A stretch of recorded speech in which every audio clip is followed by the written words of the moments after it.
নারায়ণগঞ্জের সোনারগাঁয়ে মেঘরা নদীতে ডুবে যাওয়া সিমেন্টবাহী একটি ট্রলার থেকে নিখোঁজ 2 যুবকের মরদেহ উদ্ধার করেছে ফায়ার সার্ভিস ও নৌ পুলিশ।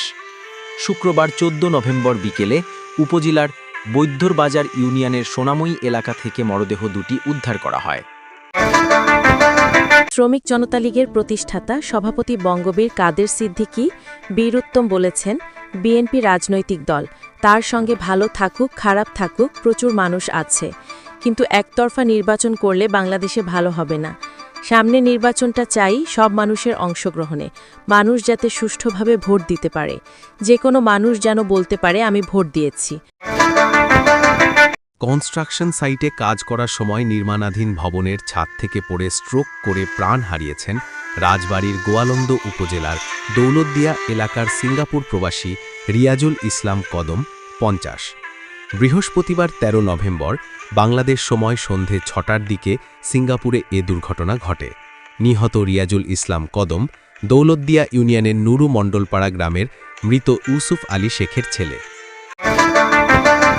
বিশ্বের বিভিন্ন দেশের মেধাবীদের জন্য কালচারাল ভিসা নামে নতুন একটি ভিসা প্রকল্প চালু করেছে মধ্যপ্রাচ্যের উপসাগরীয় অঞ্চলের দেশ ওমান।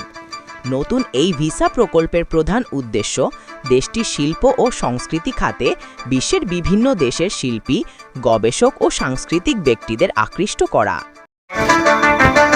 যুক্তরাষ্ট্রের প্রেসিডেন্ট ডোনাল্ড ট্রাম্পের নেতৃত্বাধীন প্রশাসন দক্ষিণ ও মধ্য আমেরিকার 4 দেশের উপর থেকে শুল্ক প্রত্যাহারের সিদ্ধান্ত নিয়েছে। এই দেশগুলি হল আর্জেন্টিনা, ইকুয়েডর, গুয়েতেমালা এবং এল সালভাদর। এক প্রতিবেদনে এএফপি জানিয়েছে, এই 4টি দেশের সঙ্গে কৃষি ও খাদ্যপণ্য বাণিজ্য সংক্রান্ত চুক্তি হয়েছে ট্রাম্প প্রশাসনের। সেই চুক্তির পরেই এই সিদ্ধান্ত নিয়েছে ট্রাম্প প্রশাসন। সুপ্রিয় দর্শক, আপনারা দেখছেন বেলায়েত 02। সাবস্ক্রাইব, কমেন্ট, লাইক ও শেয়ার করে দিন।